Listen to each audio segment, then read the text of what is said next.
Hola y bienvenidos a un nuevo episodio de Conversaciones sobre el Dinero. En esta semana, esta vez, tenemos el honor y el placer de contar con nosotros con María Jesús Soto. Buenas, María Jesús, y bienvenida a Conversaciones sobre el Dinero.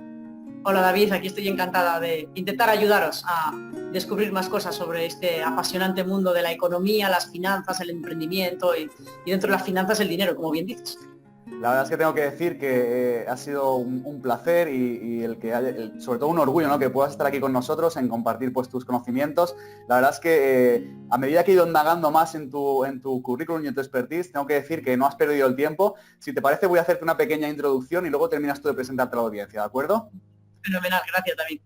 Pues bien, María Jesús es licenciada en Derecho por la Universidad de León, cuenta con una experiencia de más de 25 años en el mundo financiero y ha desarrollado su carrera en puestos directivos y de responsabilidad en algunas de las compañías financieras internacionales más importantes. Durante este tiempo también ha liderado varios proyectos de intercambio comercial y relaciones públicas entre Estados Unidos y España, colaborando con miembros de la comunidad hispana de los Estados Unidos, así como con representantes del gobierno americano y español. María Jesús también dirige desde el año 2010 el portal de información financiera elinversorinquieto.es y es además escritora y autora de diversas publicaciones y artículos relativos al entorno financiero y de inversión. Tiene una amplia experiencia de más de 18 años en actividades docentes en diversas instituciones, tanto públicas como privadas, y desde enero del año 2017 es presidenta de la Fundación María Jesús Soto, que se dedica a difundir la cultura económica, financiera y emprendedora básica. Pues lo dicho, no has perdido el tiempo, es de verdad impresionante ver todo a lo que abarcas, ¿no?, y a todo lo que te da tiempo a hacer, y de verdad es un honor y bienvenida a Conversaciones sobre el Dinero, María Jesús. Muchísimas gracias David, ya sabes, es un placer. Pues bien, si quieres, preséntate un poquito tú a la audiencia, si es que me he dejado algo. ¿Quién es María Jesús Soto? Bueno, María Jesús Soto es una persona que desarrolla una profesión por vocación. Como dices, estudié Derecho. Y estudié Derecho porque me apasionaban y me siguen apasionando las películas de abogados y litigadores, sobre todo los americanos, ¿no? Esa defensa de la ley, de la justicia, de buscar la verdad, todo eso siempre me apasionó mucho y por eso empecé a estudiar Derecho. Y luego, cuando estaba en Derecho, de pronto descubrí las finanzas. Yo soy de la promoción 85-90, con lo cual estamos hablando de los años 90, cuando en nuestro país se empiezan a desarrollar los fontesoros, me acuerdo, ¿no? Y descubrí, además, cuando estaba estudiando Derecho, descubrí que me gustaba mucho leer el Expansión, es decir, estudiaba mejor el Expansión que el Código Civil, y entonces ya empecé a tener ciertas inclinaciones financieras más que de Derecho. Y cuando terminé Derecho me di cuenta que realmente las finanzas era lo que me apasionaba y empecé a preparar oposiciones, porque entonces se llevaba lo de, perdonad un segundo, porque como tengo aquí los sensores de movimiento, en algún momento se nos apagará la luz, la tengo que mover. Os decía que cuando estaba en mi época, hablamos de los años 90, casi todos los universitarios aspirábamos a ser funcionarios. Y entonces yo, llevada por aquella inercia, porque era cuando se contrataba mucho en nuestro país el sector público y se llevaba aquello, ¿no? Yo llevaba por aquella inercia, cuando terminé Derecho empecé a preparar oposiciones a inspector de Hacienda. Y cuando estaba allí y empecé a estudiar la contabilidad y aquellas cuestiones, me di cuenta que el sector público no era para mí, que era el sector privado. Y entonces, pues fue cuando empecé a derivar mi carrera profesional y mi formación futura, y estoy hablando de los años 90, hacia las finanzas. Y por eso soy una mujer que llegó a las finanzas por vocación, que sigue en las finanzas por vocación y que además desde el inicio, desde el momento uno, como me apunté a proyectos que tenían mucho futuro pero poco presente, había que crearlos y creer en ellos y dar lo mejor de ti mismo. Entonces vi que solo la educación financiera y la cultura financiera podía hacer que yo pudiese desarrollar aquel negocio que hoy se considera banca privada, pero en aquellos momentos, en los años 90, no tenía ni nombre.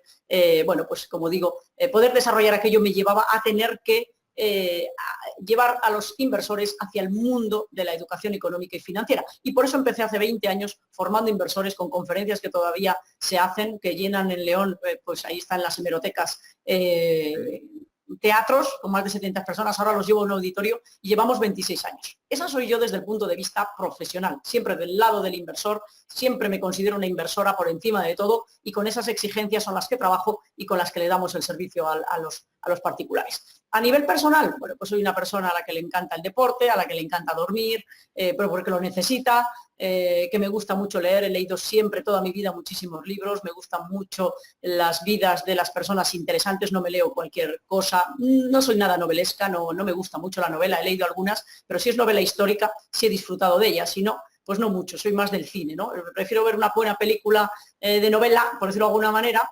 y que no esté en la realidad, por decirlo de alguna manera, porque ya vivimos en la realidad, y en esa complementariedad la psicología me gusta mucho, soy una persona espiritualmente, además, también que se trabaja la parte espiritual muchísimo, porque para mí es un equilibrio que necesito entre lo material y lo espiritual.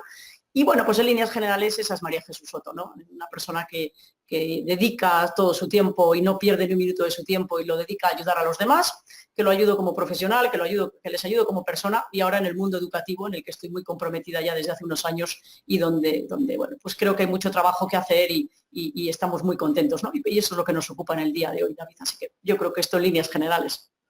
Muy bien.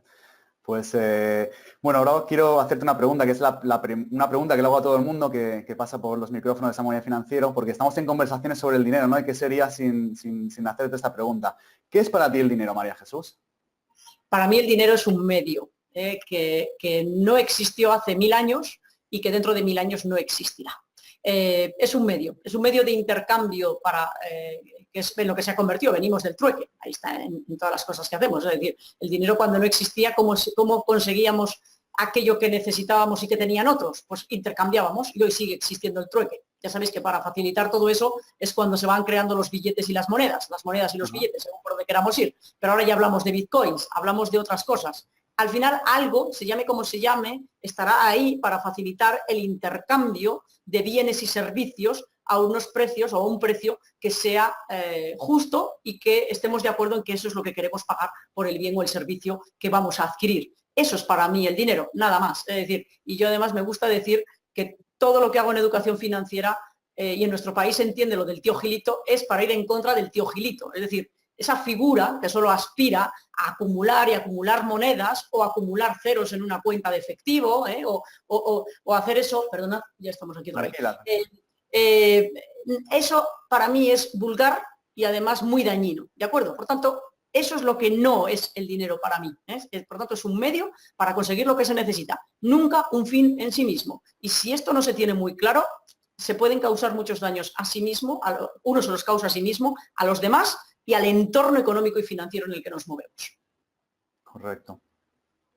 Hemos comentado que tienes muchísimos años de experiencia en el mundo de las finanzas y entre las labores que realizas, una que a mí personalmente me parece digna de mencionar, ¿no? Es la divulgación que haces de lo que es la educación financiera. Pero, ¿qué es para ti la educación financiera, María Jesús? Bueno, como decías al inicio, para mí la educación financiera es solo una pequeña parte de un todo. Para mí la educación económica y financiera básica, que es nuestro proyecto, se llama así, le hemos puesto EFB, educacionfinancierabásica.com, que es la web que tenemos desde la fundación con la que trabajan los profesores en los colegios, que tienen actividades creadas por profesores, pero están en abierto los juegos, alguna actividad de prueba, recursos, en fin. Pero, como me decías, la educación financiera es solo una parte de un todo, que es la economía en general. ¿Vale? La economía lo es todo, viene del griego, recordemos esto es muy importante. Significa administrar la casa. ¿Quién no tiene? La pregunta es, ¿quién no va a tener que administrar su casa y sus cosas? Todo el mundo va a tener que hacerlo. Por tanto, tienen que saber de economía.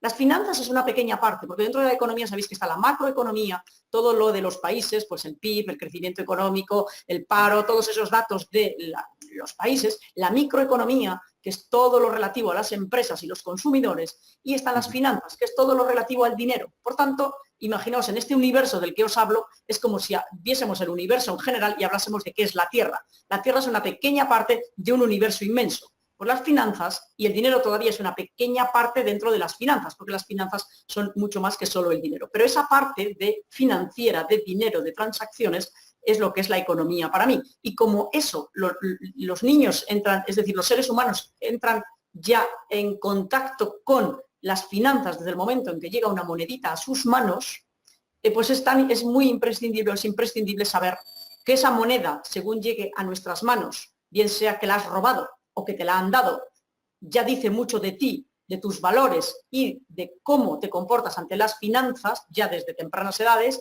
Dos, cómo te la gastes y cómo lo emplees también. Y como esto se hace pues, desde edades muy tempranas, por eso es muy importante que sepamos, porque esto además va marcando a lo largo de los años cómo va a ser una persona de adulta, de joven y de adulto en estos campos que al final la práctica y la realidad nos demuestra que si se llevan bien favorecen mucho y si se llevan mal puedes tener problemas muy graves de quiebras y de todo eso, ¿no? Por tanto, estas son las finanzas para mí y esto es lo importante o la importancia que tienen en la vida de las personas, ¿no? Yo bueno, te doy toda la razón, ¿no? El problema es que hoy en día, como se han generado pues una vertiente, ¿no?, de populismo, ¿no? Parece como que el querer enseñar a la gente la educación financiera básica, porque queramos o no, el dinero es una parte muy importante de nuestra sociedad. Yo siempre lo hago una similitud, ¿no? Como que esto es un juego y el dinero, pues hay que aprender las reglas, ¿no? Para bien o para mal.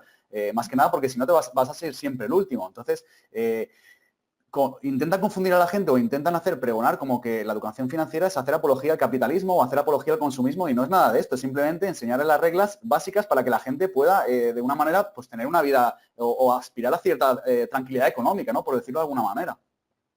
Bueno, yo, David, ahí lo que digo es que nosotros la educación financiera que representamos desde mi fundación, y lo digo hasta la saciedad, no se trata de ayudar a la gente a ser rica, no se trata de capitalismo, no. Es justo todo lo contrario. Lo que buscamos es que la gente no sea pobre.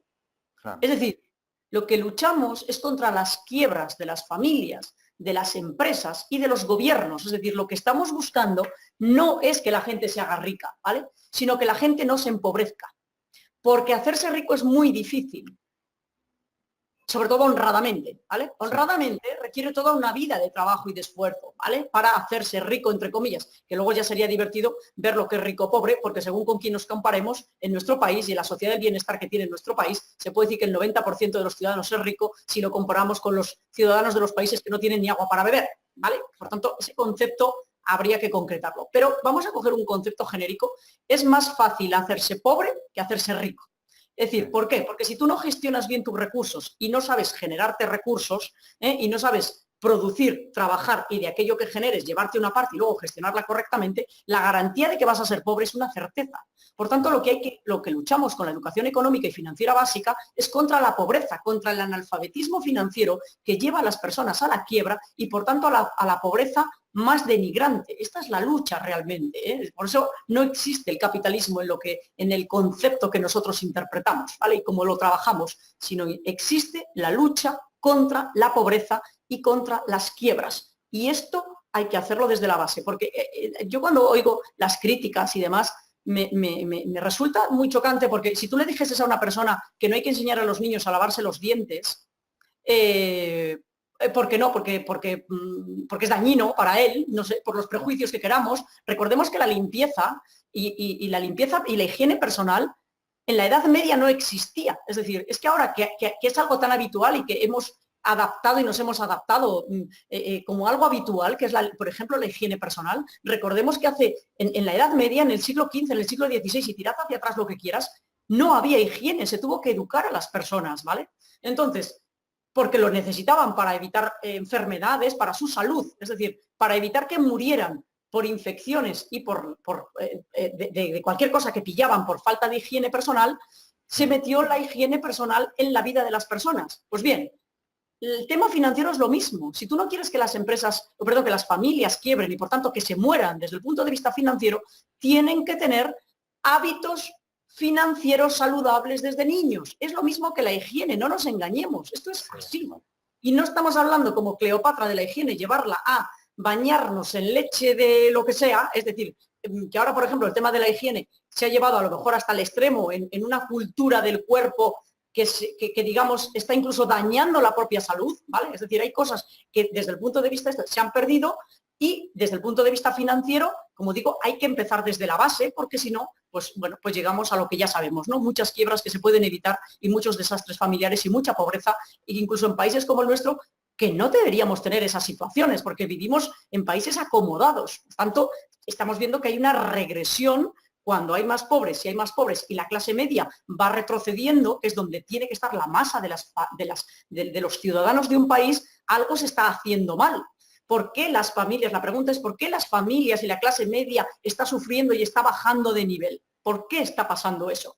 Pues porque hay un problema en la gestión y en la generación de recursos, y las finanzas son fundamentales para todo esto, David. Por tanto, fuera demagogias, fuera líos de capitalismo, fuera esas cosas que pueden estar en una serie de ciudadanos determinados que buscan hacerse con dinero a costa de cualquier cosa. Para ellos el dinero no es un medio, es un fin. Conseguir poder a través del patrimonio y a través del crecimiento, sin importarles nada, ni las reglas del juego, ni las leyes, ni las personas. No hablamos de eso.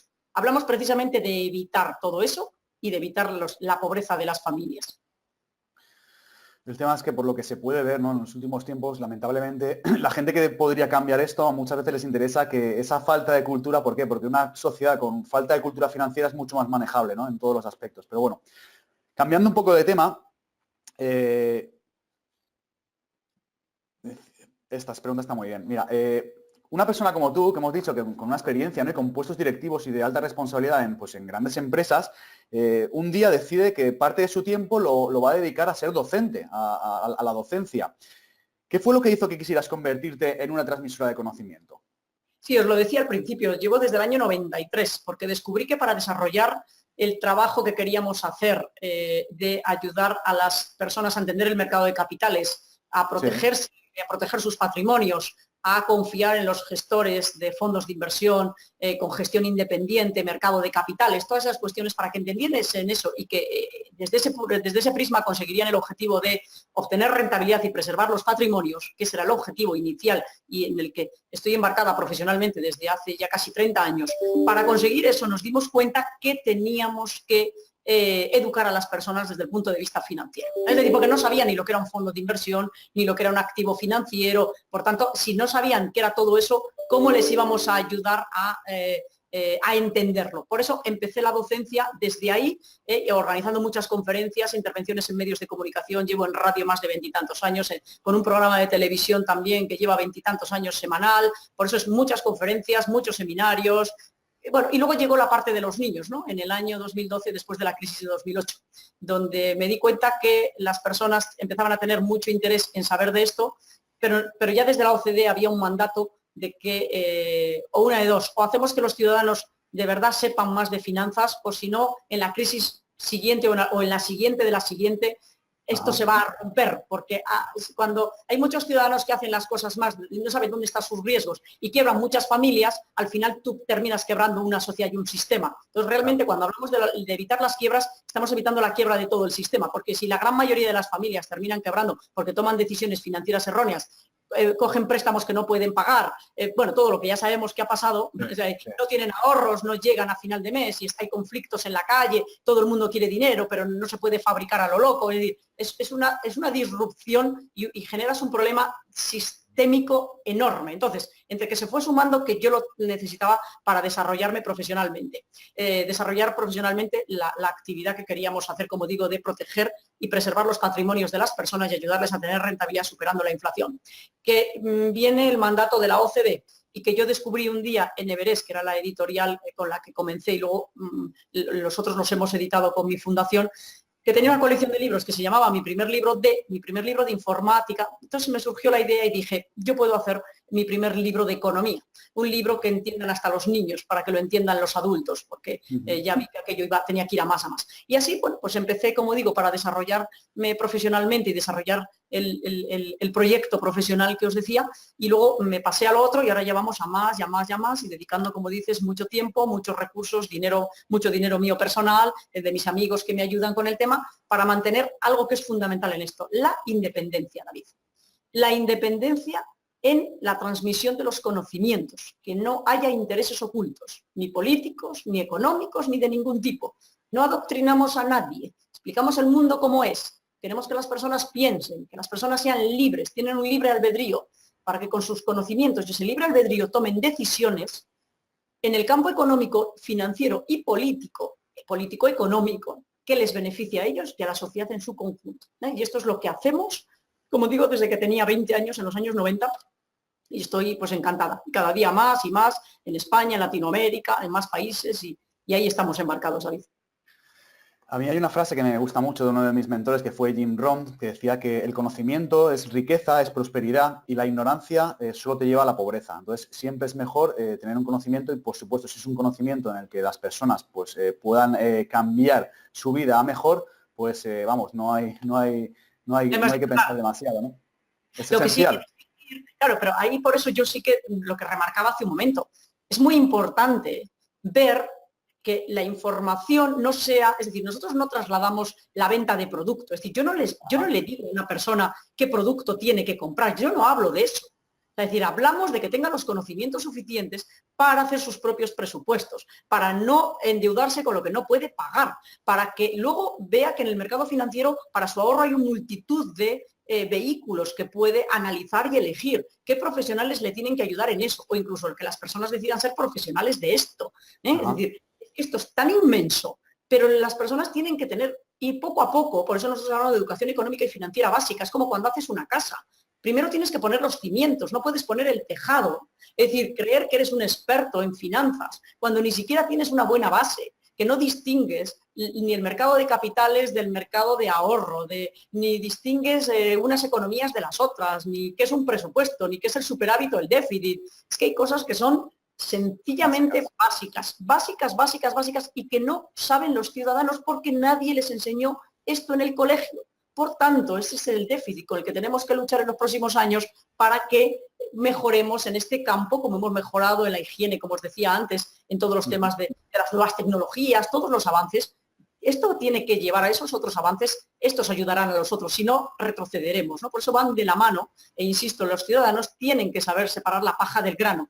¿Quién les viene a leccionar, a vender cosas y a adoctrinar? ¿Y qué información realmente es la que necesitan? Pero sin que se les venda absolutamente nada, ni ideológico, ni productos, ni nada de nada. Simplemente las posibilidades que tienen después de tener esos conocimientos, ¿no? Que eso es lo que nosotros representamos. Por tanto, no hay nada que pueda dañar a aquellos que adquieren la educación económica y financiera básica. Totalmente de acuerdo. Nosotros, pues, como personas, ¿no? Siempre oímos, a la gran mayoría de la población no para de quejarse y siempre pues se oyen cosas como que no pueden ahorrar, o yo no sé invertir, o esto es muy complicado, ¿no? ¿Cuál es para ti el principal problema que tienen estas personas? ¿Y cómo podrían mejorar su situación de una manera sencilla, de una manera que no sea muy dolorosa? Pues como bien dices, desafortunadamente esos comentarios son generalizados y son la consecuencia directa de no saber ni siquiera hacer el propio presupuesto personal. Porque cuando uno hace un presupuesto personal, sabe qué ingresos y qué gastos tiene. Y tiene que saber que ahí tiene que sobrar. Es decir, el ahorro no es algo que surge de ciencia infusa. De hecho, el concepto económico de ahorro es sacrificio al consumo. Es decir, ahorrar no es divertido. Ahorrar no es placentero. Ahorrar es obligatorio. Y es así. O sea, es decir, si queremos ser previsores, o sea, es decir, si una empresa quiere ser previsora, si una familia quiere ser previsora, si una persona quiere ser previsora, sabe que de lo que ingresa no lo puede gastar todo. Tiene que ahorrar una parte. ¿Por qué? Porque mañana va a tener pues, un problema de salud y necesitará algo, puede tenerlo. O el problema del coche. Pero si todos sabemos la cantidad de imprevistos que llegan. Porque la pregunta es, ¿cómo va a hacer usted frente a los imprevistos que van a llegar? Y ya no quiero entrar en el debate de las pensiones que no vamos a recibir. Es decir, porque eso es una realidad. Por tanto, lo primero que una persona tiene que interiorizar es si ahorrar le sirve para algo. 1. 2. Insisto en el concepto. Ahorrar es un sacrificio al consumo. Por tanto, cada uno tiene que ver dentro de su presupuesto qué ingresos tiene, qué gastos puede tener, y dentro de los ingresos y gastos sabe que tiene que haber una parte para el ahorro. Hay unas cifras por ahí que dicen que se debería dentro del presupuesto ahorrar el 10% de los ingresos que se tiene, ¿vale? Un porcentaje, el 10%, cada uno de lo que tenga. 10% de los ingresos que una persona tiene debería dedicarlos al ahorro. Insisto, esto no es placentero, pero es necesario para aquellos que crean que tienen que tener complemento para imprevistos, para jubilación, para todas estas cuestiones. Por tanto, hay que ponerse manos a la obra. Es trabajar para que generemos unos ingresos y luego trabajar para que con esos ingresos sepamos gastar en lo que tenemos que gastar y no gastemos donde no tenemos que gastar, ¿vale? Por tanto, la parte del presupuesto y ahorrar lo que podamos. Claro, es decir, que no puedo llegar a todo. Claro, es que no puedes llegar a todo. La pregunta es, ¿de qué te vas a quitar? Pues a lo mejor cada uno que vea de dónde tiene que quitar. Pues si me iba a gastar en vacaciones X, pues no me puedo gastar X, me tengo que gastar X menos no sé cuánto. O a lo mejor las vacaciones de este año, pues hay que sacrificarlas, porque mira, he tenido imprevistos y no he conseguido, cada uno con lo suyo. Yo en los presupuestos hablo de 3 variantes en los presupuestos, que es muy importante. Uno, lo imprescindible. La comida, el vestido y, si me apuras, la vivienda. ¿Vale? Cada uno que decida cuáles son sus imprescindibles, pero todos, para mantenernos vivos, tenemos una serie de necesidades que requerirán unos gastos que son imprescindibles, ¿vale? Luego hay otros gastos que son necesarios. Por ejemplo, pues una persona que tenga que viajar porque lo requiere su trabajo, por decirlo de alguna manera, pues necesita un coche. ¿Qué es necesario para que tú puedas mantener tus ingresos? Ahí ya no es el imprescindible es para mantenerme vivo, ¿vale? Insisto, comida, no sé qué, cada uno que ponga su lista. Yo no tengo que decirle a nadie cómo tiene que hacerlo. Pero estas son las categorías: imprescindibles, necesarios y prescindibles. Todos tenemos en nuestros gastos y en nuestra vida cosas que son prescindibles, que no querríamos prescindir de ellas, pero si prescindiésemos de ellas, no pasaría nada. Seguiríamos vivos, seguiríamos teniendo trabajo, seguiríamos teniendo ingresos. Por tanto, en esta parte de los prescindibles es donde a lo mejor hay que hacer ajustes y ser más realistas, ¿vale? Y aquí cada uno que lo haga como pueda, y como quiera, pero sabiendo que ahorrar, para los que crean que tienen que hacerlo, no seré yo la que le diga a todo el mundo que tiene que ahorrar, o sea, es decir, cada uno que haga lo que quiera, pero si quieres ser previsor, desde luego es directamente proporcional. Si eres previsor, eres ahorrador. Si no eres previsor, no eres ahorrador. Esto es lo que hay, ¿vale? Y, como digo, sacrificio al consumo y no es placentero. Chicos, baño de realismo. Esto es lo que hay. Pero ha sido así ya cuando eran nuestros abuelos, lo es en nuestra generación y lo será para siempre, porque esto es una realidad. Bueno, hay 2 cosas que has comentado que me parecen súper interesantes. Voy con la primera, que es la de los abuelos, ¿no? Al final, hace muchos años, nuestros abuelos, nuestros mayores, la gran mayoría no sabían ni leer ni escribir, pero siempre han tenido un concepto muy claro, ¿no? Si tú ganas 4 pesetas, no te puedes ganar 5. Al final eso es la base de las finanzas personales. Es totalmente sentido común, ¿no? Es totalmente sentido común. Sí. ¿Perdona? Sí, que digo que es sentido común. Y yo te añado una cosa, por ejemplo, para nuestros abuelos, sus finanzas eran más sencillas. ¿Por qué? Porque si os dais cuenta, tenían una economía familiar de subsistencia. Sí. Tenían que ver cada día cómo llevaban la comida al plato.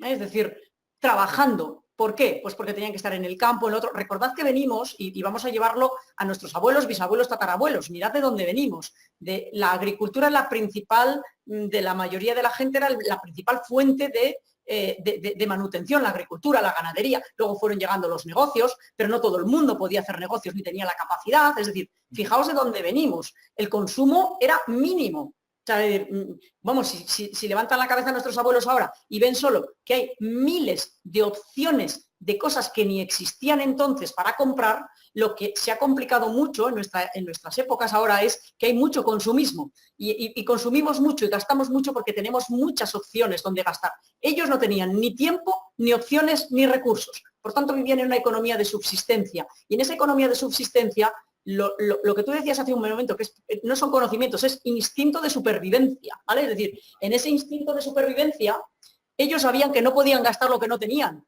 porque incluso si pedían algo prestado sabían que tenían que devolverlo, porque había una palabra que se llamaba honor.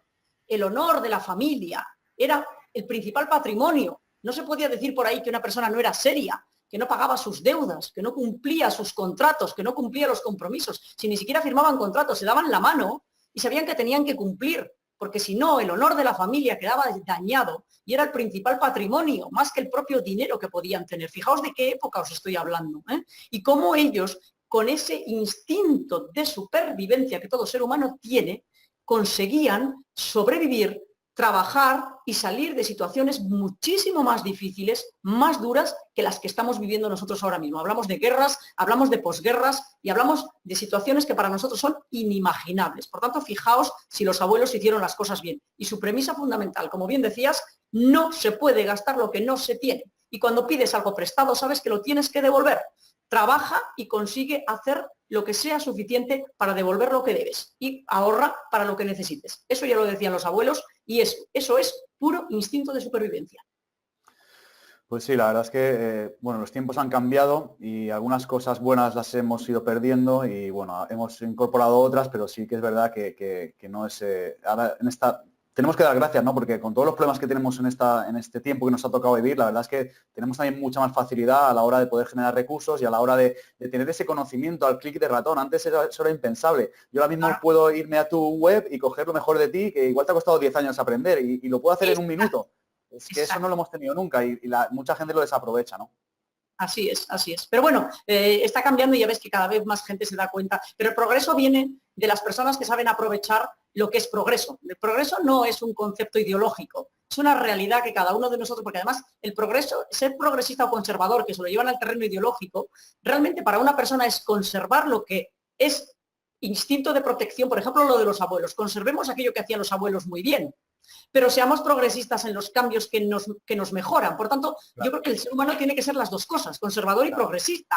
Porque si te crees progresista, pero realmente haces lo que hacíamos hace 50 años, incluso cosas que eran erróneas hace 50 años y ahora las van a seguir siendo, pues no eres un progresista. O sea, es decir, eres una persona que está perdiendo el tren. O sea, es decir, literalmente, ¿vale? Por tanto, hay que ser lo suficientemente inteligentes como para saber que hay que conservar del pasado, que lo han hecho los mayores, funciona y es perfecto, y que tenemos que aprovechar del presente para progresar. Lo que tú decías hace un momento, compartamos conocimientos, adquiramos más conocimientos, pongámoslo mejor en práctica, seamos mejores personas, tengamos más valores que ayudan a la sociedad a ser mejor y a cada persona. Y bueno, pues ahí es donde está el progreso realmente, no en otras muchas cosas que nos lo venden como venden casi todo ahora mismo, y por eso a mí me gusta el libre albedrío de las personas para saber lo que quieren comprar, no comprar lo que otros les quieren vender.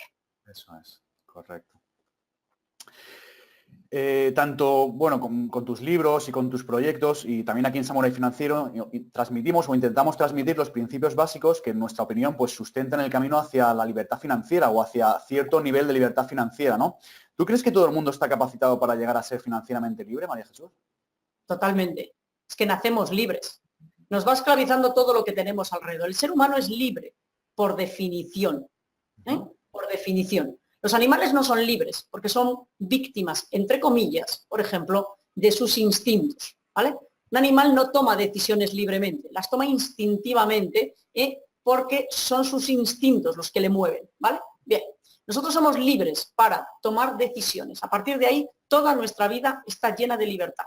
La pregunta que se tiene que hacer cada uno es: si yo no me siento libre, ¿por qué no me siento libre? ¿Qué me esclaviza? ¿Vale? Y en la parte financiera, las personas tienen que buscar su libertad. Y si muchos los conseguimos, porque yo me considero una persona que he luchado por mi libertad toda la vida, porque no me la quitasen, si yo lo he conseguido y hay muchas personas como yo que lo hemos conseguido, significa que todos podemos conseguirlo. Claro. Y esto pasa por no poner como dueño de nuestra vida el dinero. Porque si lo pones como dueño, se acabó tu libertad. Este es el punto clave. Si tú cuando tomas una decisión financiera, el único que piensas, el que manda es el dinero y todo lo haces por dinero, se acabó tu libertad. O sea, es decir, si solo lo que cuenta es el dinero, le llamemos como lo le llamemos, y sea de la cuantía que sea, se acabó tu libertad. Eres un esclavo del dinero, ya no eres libre.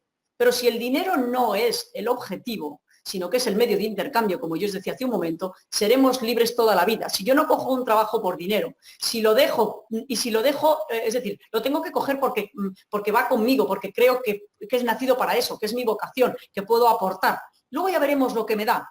Esto te hace libre. Si tú tomas una decisión y coges un puesto de trabajo porque te da no sé qué dinero, porque ese dinero a su vez es el que necesitas para vivir de una determinada manera, eres un esclavo de todo esto. Eres un esclavo del dinero, eres un esclavo del sistema y esto te va a llevar a una sensación de esclavitud y no de libertad. Si lo haces de esta otra manera y es hagamos las cosas con valores, con principios y con metas mucho más altas de miras, conseguiremos esa libertad financiera que necesita mucha gente. Y más en estos tiempos en los que la ley nos lo permite. Porque yo como mujer recuerdo los años, y yo no los viví, pero sí, no hace tanto, en las que las mujeres no tenían libertad financiera, ni en este país ni en otro. Dependían de sus padres, dependían de sus esposos, dependían de alguien. No puede sentirse libre una persona donde la ley no le ampara. Pero en los tiempos actuales, que sin duda son de los mejores de la historia, y sobre todo para nosotras, por lo que te acabo de decir hace un momento, esta es una realidad, ¿vale? Porque igual que te he dicho que somos libres, que porque nacemos libres, La esclavitud nos viene o porque nos la provocamos nosotros o porque nos la provocan las leyes, ¿vale? Si ahora luchamos y ya todos estamos convencidos de la libertad del ser humano y por tanto no dependemos unos de otros y las leyes nos permiten la libertad, a partir de ahí los esclavos, desde el punto de vista financiero, se lo autoimponen a ellos mismos. Lo siento, señores. Otra vez un baño de realismo. Háganse ustedes libres convirtiendo al dinero en un esclavo, no en un dueño y un siervo, porque si él es el dueño, el siervo es el ser humano. Y esto, una vez más, depende de la voluntad de cada uno de nosotros, porque no hay nada que justifique una decisión por dinero. Nada, absolutamente nada. Engañémonos lo que queramos engañarnos de, no, es que quiero comprar esto, quiero tener este nivel de vida. Eso es autoengañarte. Pues bien, vende tu libertad por eso que quieres comprar, pero habrás vendido tu libertad. Si le pones precio es tu problema. Hay gente, como es mi caso, que eso es lo que represento. No tiene precio la libertad de las personas y por tanto el dinero nunca será la razón por la que tome personalmente una decisión. No la he tomado en mi vida, lo saben todos los que me conocen en mi trayectoria profesional y personal y no lo haré jamás porque yo quiero ser libre y quiero ayudar a las personas a que sean libres con sus conocimientos, con su libre albedrío y eso, insisto, se hace con voluntad, con conocimientos y con muchísima lucha. Lucha personal, lucha contra el sistema, pero la vida es lucha. De nuevo, chicos, este es un baño de realismo que desde luego nos lleva siempre a buen puerto, ¿eh? Nos lleva, y esto es una certeza, nos lleva a un puerto muy bueno y muy satisfactorio, David.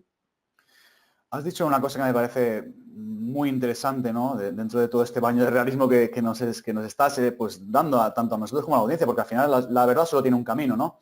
Y has dicho una cosa que me parece pues, digna de resaltar, y es que la esclavitud la mayoría de las veces nos la provocamos nosotros. Y yo creo que es un poco por el mal uso de la libertad que tenemos. La libertad de, por ejemplo, cuando uno llega a casa por la tarde, o irse al bar, o ponerse a ver la tele, o cogerse un libro que pueda cambiar tu vida. Todos tenemos libres, todos tenemos las mismas horas del día. Es dependiendo de cómo usas esa libertad como ser humano, el que en un futuro pues estés mejor de lo que estás ahora.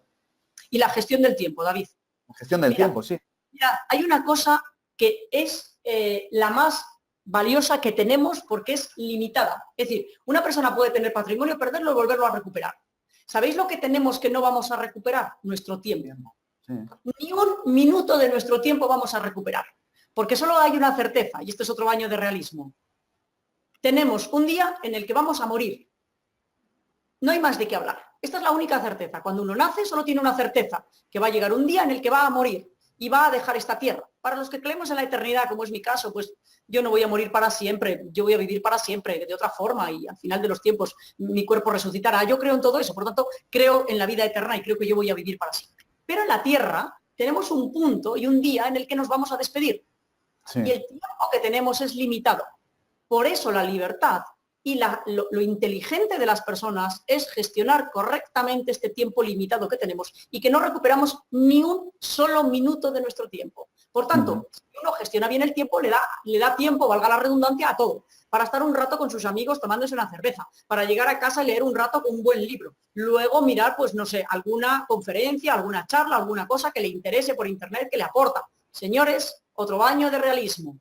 Gestionen ustedes, gestionad vosotros correctamente vuestro tiempo, no lo perdáis, no hagáis cosas que os dañen, no hagáis cosas que no sirvan para nada, no estéis con personas tóxicas y si lo sois, por favor, haced un esfuerzo por limpiaros y que seáis personas positivas, agradables de compartir una conversación, que ayudan a los demás, es decir, que es una satisfacción conocerles como seres humanos. Intentemos querernos como seres humanos y podamos compartir, como estamos haciendo tú y yo ahora mismo, que no nos conocíamos antes de ayer, pero tenemos una sintonía, igual que seguro muchas de las personas que nos conocen. Por tanto, no perdamos el tiempo, porque no tenemos más que este. Y si lo aprovechamos, como tú decías antes, ¿qué tantas cosas has hecho en tu vida, María Jesús? Pues sí, es verdad, me siento muy contenta cuando uno ya pasa de los 50 y pico años y se está ya dando el relevo generacional a los que vienen detrás, que da el relevo generacional, hay que hacerlo con 15, 20 años de antelación, no de un año para otro. Es decir, me gusta ver que he hecho muchas cosas. Me gusta ver que cuando hablo de no perder el tiempo, yo no lo he perdido.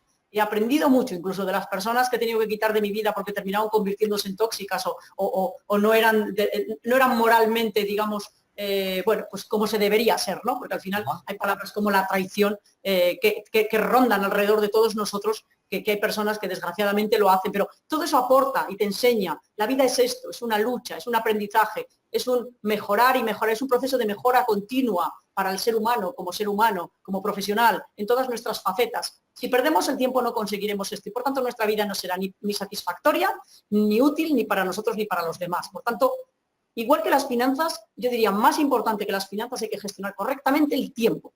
Y si aprendemos a gestionar el tiempo, gestionaremos bien las finanzas, gestionaremos bien todas nuestras áreas de nuestra vida. Y chicos, esto al final es lo que genera mucha satisfacción personal. Y lo puede decir una persona que, como digo, ya está pasando de los 50, que los 60 están relativamente cerca, y ya tienes experiencia y años como para poder compartirlo con las generaciones que vienen detrás, que a fin de cuentas es de lo que se trata. Insisto, un día moriremos y el legado que vamos a dejar es lo que hayamos compartido con los demás, que les haya servido en vida o después de que hayamos muerto. El resto no habrá servido para nada. Así es, así es. Hemos estado hablando pues bueno, un poco de la educación financiera básica y demás, y ahora me gustaría pues comentarte qué medidas crees que deberían de tomar las personas, ¿no? Porque venimos de una crisis, aunque ahora parece que se están viendo los primeros brotes verdes, pero ¿qué deberían hacer las familias, personas, para poder evitar verse tan mal en la siguiente crisis que seguro vendrá, ¿no? Porque al final van y vienen y la siguiente pues estará a vuelta a la esquina. ¿Qué deberían de hacer las personas? Bueno, lo primero es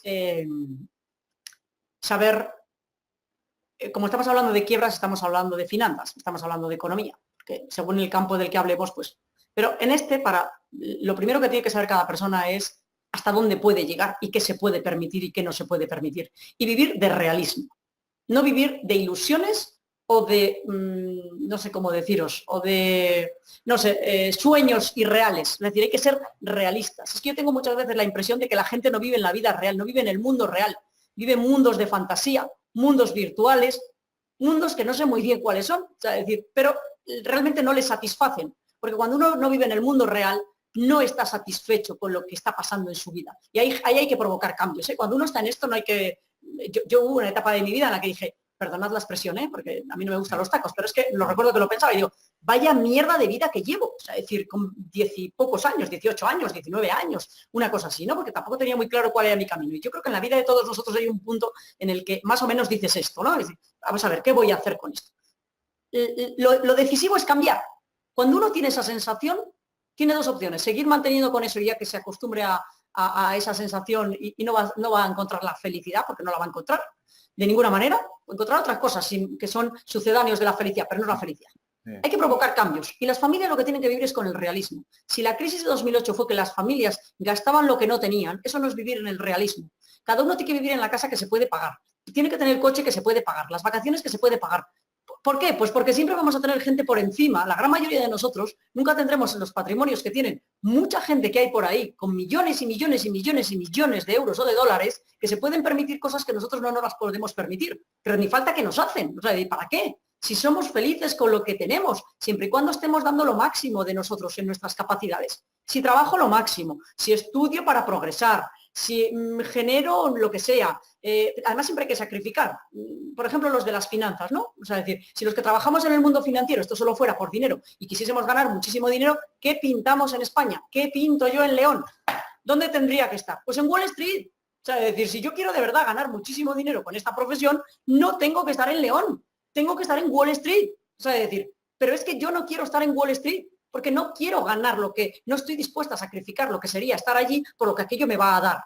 Por tanto, este es el baño de realismo que tenemos que darnos y que se tienen que dar las familias para cuando venga la crisis siguiente, que está, entre comillas, a las puertas, porque esta parece que no ha pasado, pero realmente llevamos unos cuantos años de bonanza. El desempleo ya está en niveles de 2008, es decir, pero ahora estamos en una situación de cambio importante, subidas de tipos de interés, bueno, en fin, el ciclo está cambiando. Entonces, si las familias no están súper endeudadas, si mantienen sus puestos de trabajo, si están renovándose por si acaso en ese puesto de trabajo lo van a perder, ver a qué alternativa podrían ir. Es decir, una palabra, trabajar todo el rato, pero no preocupándose inútilmente tampoco, sino simplemente viendo opciones. Oye, pues si me voy a quedar sin trabajo, voy a ver cuánto ahorro tengo, ahorro más. Planificación, señores, que se llama patrimonial. Por tanto, punto 1, vivir en la realidad de lo que uno se puede pagar y lo que uno se puede permitir. Que esto nos hace falta a todos, insisto, porque como vivamos de ensoñaciones y de estas historias, eso termina muy mal. Porque además vienen las depresiones y las frustraciones. No, si yo querría tener no sé qué. Oye, perdona, pues piensa qué tienes que hacer para poder tener eso. Ponte a trabajarlo y mira a ver si lo quieres con los costes que te va a suponer, porque nada es gratis en esta vida. Mira a ver si lo que tienes que hacer para conseguir eso honradamente, o sea, decir, aquí no se trata de robar, de manipular, no. Si queremos hacer las cosas bien, como nosotros educamos a los demás, cuando digo nosotros me refiero a educación financiera básica y mi fundación, es honradamente. Mira a ver cómo honradamente puedes conseguir eso que pretendes y mira a ver si estás dispuesto a pagar el precio. Y si estás dispuesto a pagar el precio, seguro que lo conseguirás. Pues felicidades, fantástico. Por tanto, 1, baño de realismo. 2, planificación patrimonial, que es fundamental. Los presupuestos, lo otro. 3, involucrar a toda la familia. Los hijos son parte de una familia que consume, que gasta, que piden mucho y que si les dejas piden más y más y más, porque el ser humano no tiene límite a la hora de gastar, a la hora de pedir y a la hora de necesitar. Pues bien, baño de realismo para todos los miembros de la familia, involucración de los pequeños y de los que están todavía en casa, para que sepan que no se puede tener todo, que hay que decir que no, que esto no lo vamos a comprar, o esto porque no lo necesitas o porque no nos lo podemos permitir. Y con esto, creedme, las familias se fortalecerán, se sentirán además mejor, porque queda muy bien decir esto no me lo puedo permitir, yo esto no me lo puedo comprar. Todos tenemos ese punto. Yo hay cosas, igual que tú y que todo el mundo, que no me las puedo permitir y no las puedo comprar. Pues ¿para qué voy a perder un minuto de mi tiempo pensando en que quiero eso? Si lo quiero, me pongo a trabajar para intentar conseguirlo. ¿Os dais cuenta? Por tanto, vuelvo a repetir. 1, baño de realismo de qué nos podemos permitir. 2, una buena planificación patrimonial. 3, involucración de toda la familia para que se cumplan los presupuestos familiares, que se ahorre y que no se tengan quiebras cuando vengan las cosas malas. Y esto cada uno sabe en su casa cómo tiene que hacerlo. Exacto. Bueno, luego comentaremos el tema de los niños y cómo podemos hacer que sea todo un equipo, ¿no? Y todos luchar por los objetivos comunes que tenga la familia. Y también comentar una cosa que has dicho, me parece, lo que suele pasar, ¿no? Todo el mundo quiere la libertad financiera, pero no están dispuestos a hacer los sacrificios que son necesarios y muchas veces, pues incluso dolorosos, que se necesitan para poder algún día disfrutar de esa libertad financiera, porque esto no crece en los árboles. Tienes que hacer lo que has dicho antes, tienes que ahorrar, tienes que aprender a invertir y tienes que hacer una serie de pasos y muchas veces, pues no es de la noche a la mañana, no va a ser dentro del año que viene. Empezar a producir para generar esos recursos, Claro. porque hay un concepto que se ha perdido, entre comillas, lo de perder.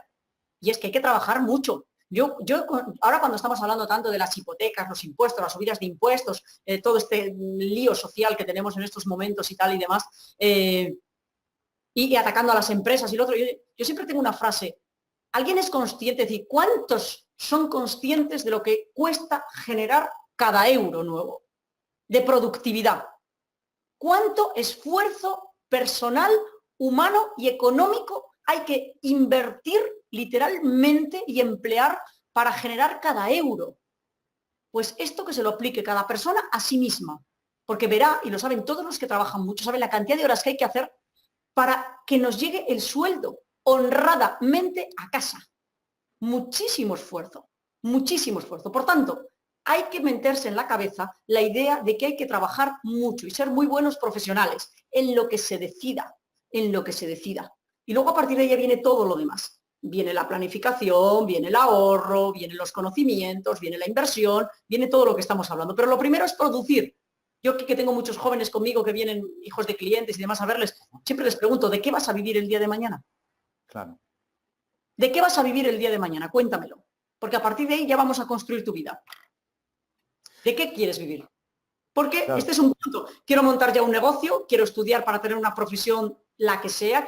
Esta es la pregunta clave y otra vez otro baño de realismo con los jóvenes. ¿De qué vas a vivir mañana? La pregunta siguiente es ¿cuánto esfuerzo le vas a tener que meter? Los jóvenes estudiando, yo les recuerdo constantemente que es una inversión para ellos. Invertimos desde la sociedad con los impuestos y por tanto los recursos que se destinan desde educación. La sociedad les educa y mete recursos invirtiendo en ellos para que el día de mañana revierta en ellos mismos, porque esa inversión que hacemos en los jóvenes en temas de educación es para que ellos saquen rendimiento y al mismo tiempo aporten algo bueno a la sociedad. Pues veamos si son capaces de entender que eso les obliga a una responsabilidad con la sociedad para que estudien, sean buenos estudiantes y mañana buenos profesionales. Es que nos hemos olvidado de la responsabilidad individual, de lo mucho que recibimos. Solo estamos a pedir y pedir. Hemos entrado en una fase, como los niños pequeños mimados, entre comillas, y poco informados, en la que solo es pedir y pedir y pedir. Pero la pregunta es, ¿y quién lo va a pagar? Claro. ¿Y quién va a hacer el esfuerzo para generarlo?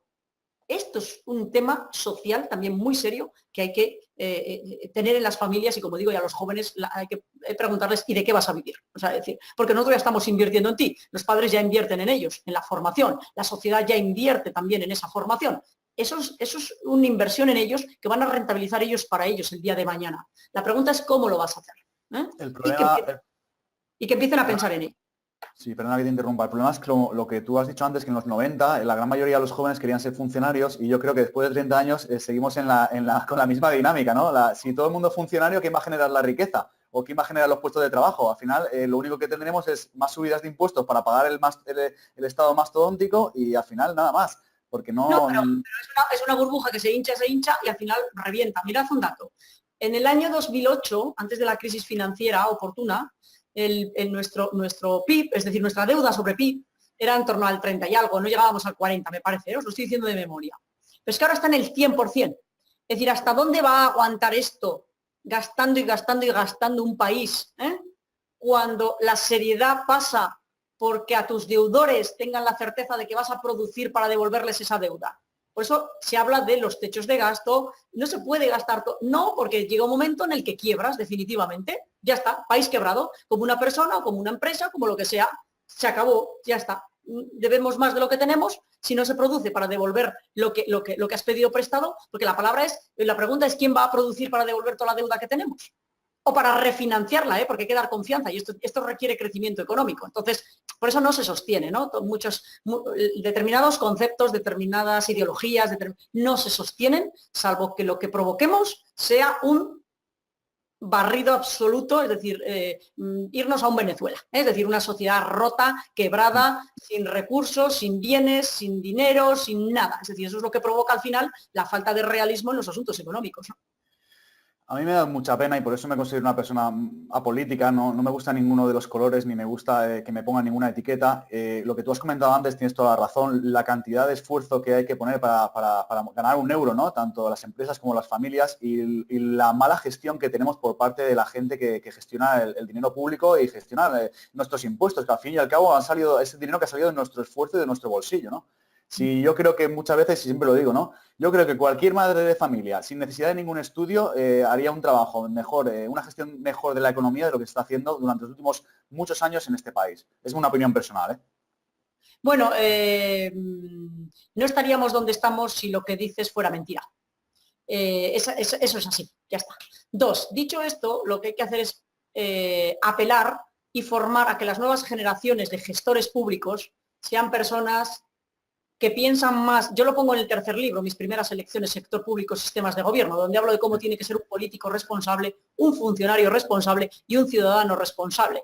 Tenemos que apelar a una mayor responsabilidad en las generaciones que vienen detrás, para que pongan por delante los intereses generales y no los particulares, para que pongan por delante que son unos servidores de lo público, no alguien que se quiere sentar en una silla y cobrar de lo público hasta el final de sus días. Es decir, esto es un cambio generacional que yo estoy convencida que va a pasar si educamos correctamente y si no tiramos la toalla, porque aquí corremos un riesgo y es el desánimo y no aprovechar lo que tantos muertos y tantas luchas nos han traído afortunadamente, que es la posibilidad de votar y la posibilidad de exigir y la posibilidad de castigar y luego el baño de realismo de que la perfección en política no va a existir nunca, no ha existido nunca, porque gestionar los países no es fácil cuando los ciudadanos no quieren oír lo que no quieren oír. Es decir, un ciudadano va a votar siempre aunque sea mentira, y la realidad es esa, es decir, por no llevar toda la responsabilidad a los políticos, que los ciudadanos tienen también buena parte de responsabilidad de todo lo que está pasando, porque a fin de cuentas se les vota, ¿vale?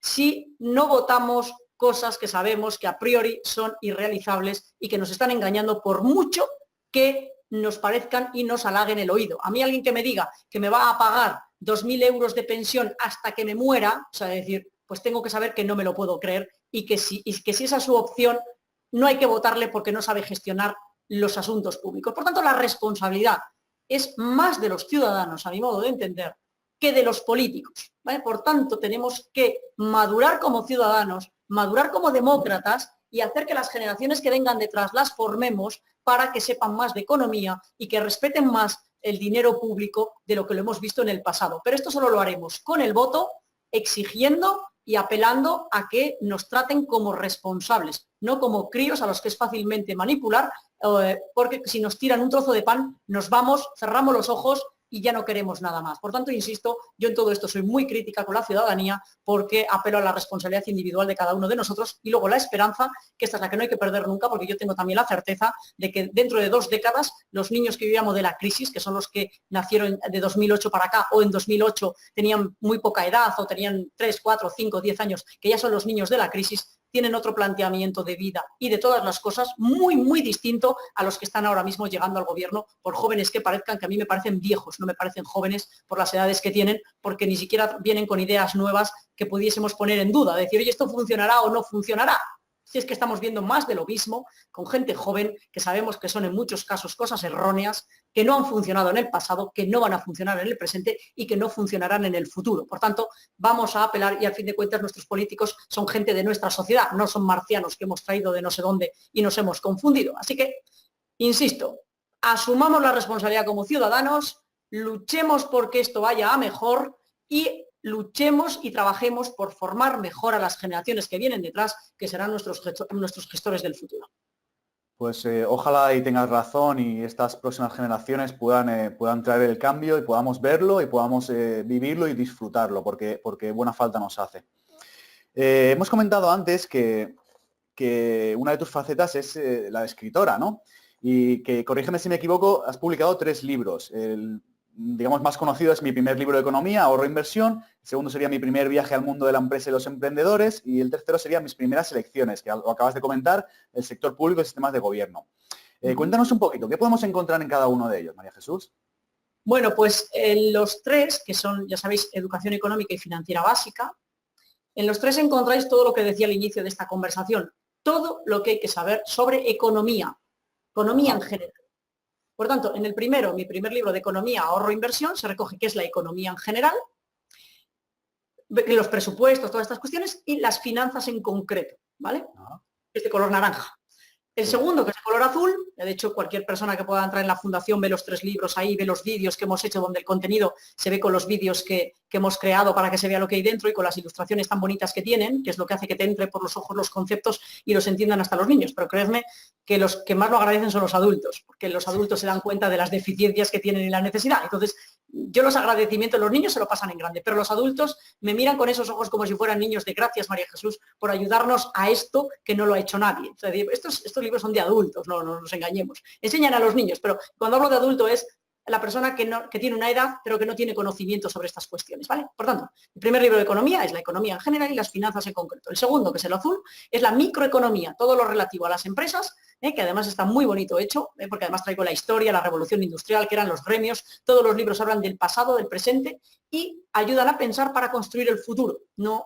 Esto es lo que hacen todos ellos, es decir, por eso digo de dónde venimos, para ser agradecidos con todos los que han luchado y trabajando antes que nosotros y nos han traído hasta aquí, que vivimos sin duda la mejor época de la historia, no nos engañemos, en nuestro país nunca se ha vivido mejor que ahora, coged la posguerra o los años 70 y de ahí tirad hacia atrás, donde queráis, decidme si se ha vivido en algún momento mejor que en estos momentos. Pero para no perder eso es para lo que tenemos que seguir trabajando mucho, como dice el otro, hay que cambiarlo todo para que no cambie nada, y es decir, que cada vez sigamos viviendo mejor. El tercero de ellos habla del sector público, donde hablamos de qué son los impuestos, el origen de los impuestos, porque hay mucha gente que oye impuestos y es como algo horroroso, malísimo, como si pudiésemos desterrarlo de nuestras vidas, ¿no? Y bueno, pues os recuerdo en el tercer libro que los impuestos nacen con las ciudades, cuando se dejó de ser nómada y se pasa a ser sedentario y se crean las ciudades, hay necesidades comunes. Y en esas necesidades comunes hay que poner gastos comunes, hay que poner dinero común para gastos comunes. El tema está en gestionar eso correctamente, no en eliminarlo, porque ahora, como nos hemos perdido de tantas cosas de la historia y queremos destruir hasta la democracia, y ya sabemos que sin democracia sabemos lo que hay, autoritarismos, temas dictatoriales, ya sabemos lo que es anarquía, destrozos, pobreza, se acaban todos los derechos, empiezan los privilegios de unos cuantos, que ya venimos de ahí, que sabemos lo que hay. Es decir, por favor, repásenlo ustedes en la historia e intenten no dejar que lo plomizo de la realidad nos impida construir el futuro. O sea, porque ese es el gran riesgo que tenemos ahora mismo. Lo plomizo de lo real nos puede impedir construir un futuro mejor. Y eso no nos lo podemos permitir si somos responsables y pensamos en las generaciones que vienen detrás. Bueno, de eso habla el tercer libro, de los sistemas de gobierno, de qué son las burbujas financieras, qué es hacer los presupuestos generales del Estado, los impuestos, todas esas cuestiones. Y todos ellos en común, además de la historia y todo esto que os acabo de contar, por tanto es la macroeconomía en el tercero, al final terminan con la responsabilidad, es decir, los valores fundamentales. Mezclamos conocimientos básicos con valores fundamentales y hablamos del inversor responsable, que como me preguntabas antes, lo primero que ponemos es que el inversor responsable sabe que el dinero es un medio, no un fin. El segundo punto dice que el inversor responsable sabe que el dinero hay que ganarlo y gastarlo de forma honesta. Y así hasta una serie de puntos donde te dicen que es ser un inversor responsable. Si no los cumples, serás un inversor irresponsable o no serás un inversor, pero no serás un inversor responsable. El segundo habla de lo que significa ser un emprendedor responsable, respetando las leyes, ayudando al bien social, respetando el medio ambiente, todo lo que ya sabemos. Emprendedor responsable. Y el tercero habla de lo que os decía, cómo tiene que ser un político responsable, un funcionario responsable y un ciudadano responsable. ¿Por qué hablo de todo esto? Fundamentalmente, porque la realidad ya sabemos cómo es, pero ya casi nadie habla de cómo deberían ser las cosas. Y si estamos educando a los demás, tenemos que enseñarles cómo deberían ser, para que ellos libremente elijan en sus vidas cómo quieren que sea su futuro. Porque cómo es, ya lo sabemos, es decir, muy mejorable. Pero enseñémosles cómo tienen que mejorarlo. Y por eso hay que hablar de cómo, desde el punto de vista de la responsabilidad, se debería comportar un ciudadano, como emprendedor, como inversor, como político, como funcionario. Por eso hemos hecho un trabajo y una obra que admira a todo el mundo en nuestro país, además está en varios idiomas, y por Latinoamérica, que estamos desarrollando y que muchos colectivos lo regalan dentro de sus colectivos, se está metiendo en los sistemas educativos, probando varios colegios ya en nuestro país, fuera, en fin, estamos en todo ello, porque además es un proyecto que hemos creado con la web y puesto en práctica el año pasado, y aunque mi primer libro de economía es del año 2012, porque llevamos ya 6 años en este proyecto, donde ya estamos adquiriendo la plenitud de todo el proyecto en estos momentos, ¿no? Entonces, bueno, pues esto es lo que se puede encontrar en esos libros, David, que como te digo,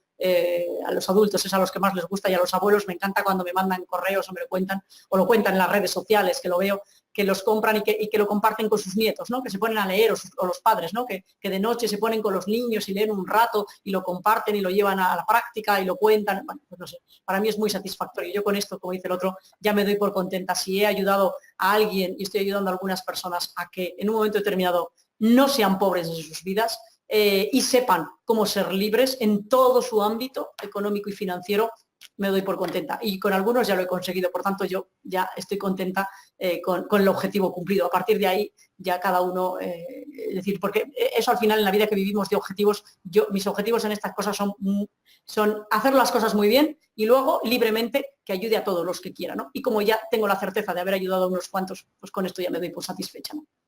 Y qué importancia, ¿no? Eso no hay dinero que lo pague, ¿no? Esa sensación. No, por eso decía, por dinero, nada.